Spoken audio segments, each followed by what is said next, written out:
President. No, Yes po, Your Honor. yeah. Good afternoon, Mr. Witness. So, dediretsuin ko na, no?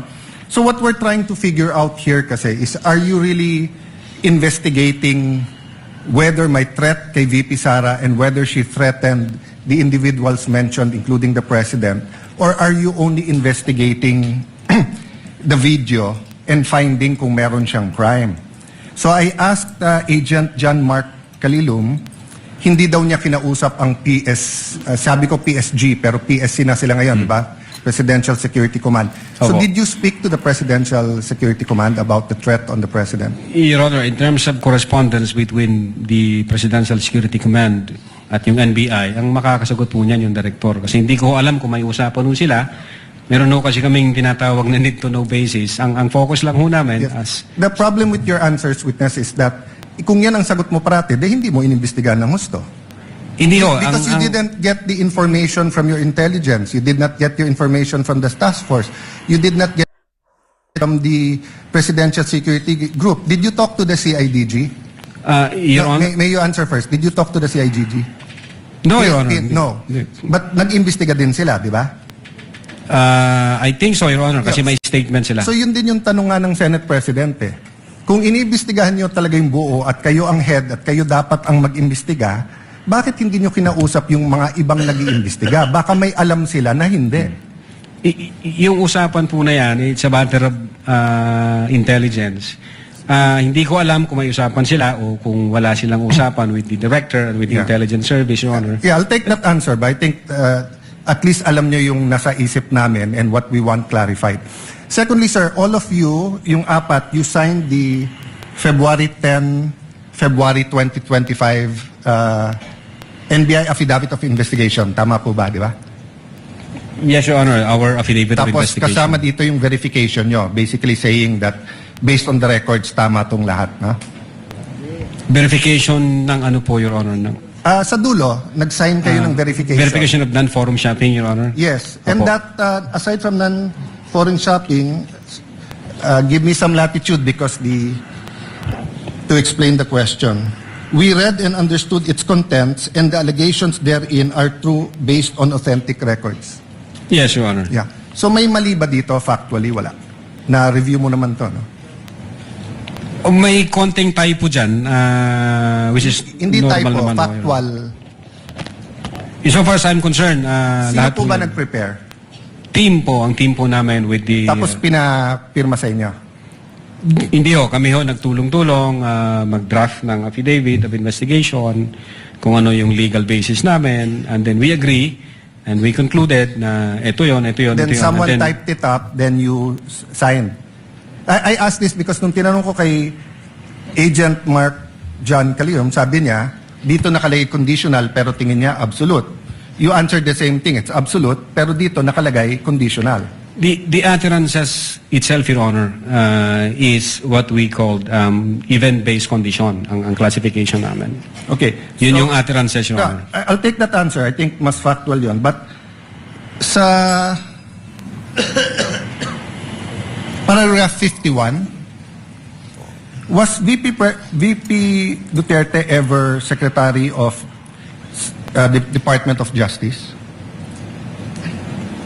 No, Your Honor, Department of Education. Nakalagay dito, to recall, VP Duterte resigned as the Secretary of the Department of Justice and she herself admitted that her relationship with the President has become toxic and she would imagine her strangling him and cutting off her head. That's typo, Your Honor. That's not a typo. A typo means yung department naging depart. Department of Justice and Department of Education are two different things. Ang alam namin, sorry po. Yes, sir. That's sir. Yeah, Department of Education ang alam namin. So, kasi I just filed my counter affidavit sa ombudsman about yung obstruction of justice. Ilang beses ko kailangan basahin kasi nga, pag may mali, pinirmahan nyo na sinasabi nyo, no? But anyway, going back to the condition, you mentioned the case of SPO2 Hamata. Yes, sir. But isn't it true that the lis mota of that case was really res judicata and double jeopardy? Meaning, hindi tinake up ng Supreme Court whether or not a condition. Yes, sir. Di ba? Opo. Oh, so that wasn't on point. Kasi I was going to ask, is there a difference if the condition is legal or illegal? Diba? So halimbawa, pag sinabi ko sa yung, pag natanggal akong Senate President, patatanggal din kita. Okay. Unang-una, legal naman akong tanggalin na Senate President. We always vote. There's nothing there. But if illegal, o pag pinapatay mo ako, papapatayin din kita. Is there a difference if the condition of why I will act or why I'm threatening you is an illegal act? Well, under the law, Your Honor, it says there that even the condition is unlawful. So, regardless of the nature of the condition, Yes. sir. No, I want to get lang into your mind when you sign this because nga medyo novel yung case to for me. Even as a lawyer, I have to do more research and see anong ibig sabihin nito grave threats dito because you keep mentioning we keep mentioning here that this is the second highest official in the land and therefore pag trinete niya ang Pangulo. But who was the Vice President claiming na pwedeng magpapatay sa kanya? Again, Your Honor, yun po yung reason ba't nag-issue kami ng subpoena. No, Gusto po namin... sa reading nyo nung statement niya, sino tinutukoy ng Pangulo na mukhang mag-ooperate sa kanya ng Operation Romanov? Sinong pinagbibintangan niya? Well, una, kung ang pag-uusapan Romanov, Your Honor, ang alam namin na unang nagbigkas ng Romanov ay si Mayor Baste yata noong January 2024. Other Yes. than... That's irrelevant. Ang question ko, in the mind of the Vice President, sinong pinagbibintangan niya na pwedeng magpapatay sa kanya? You said you investigated eh. So mahaba na testimony niyo ni Agent John Mark. So of course, kasama sa investigation niyo, sino sa mind ni Vice President magpapapatay sa kanya? Well, again, Your Honor, since wala kaming makuhang valid information, Ano, hindi ba klaro sa video na ang pinagbibintangan niya is the First Lady, the President, and the Speaker of the House? So sabi niya, pag pinatay ako, patayin mo silang tatlo. So ang pinagbibintangan niya na magpapapatay sa kanya, yung tatlo. I cannot answer to that, Your Honor. Senator Judge Allen, Yes. kindly wind up. Okay. But you have to be able to answer that because you are the one who investigated. And that is crucial. Why? Because part of your self-defense, so for example, if I know na sa senator judge, pag hindi ako bumoto one way or the other, papapatayin ako ng whatever, chief PNP or papapatay ako ng whoever. So pag sinabi kong, pag ako pinatay, si ganito nagpapatay sa akin. And then, ang difference, I don't usually give a threat na patayin mo rin. So could it be that actually that was the defense of the Vice President para hindi siya patayin?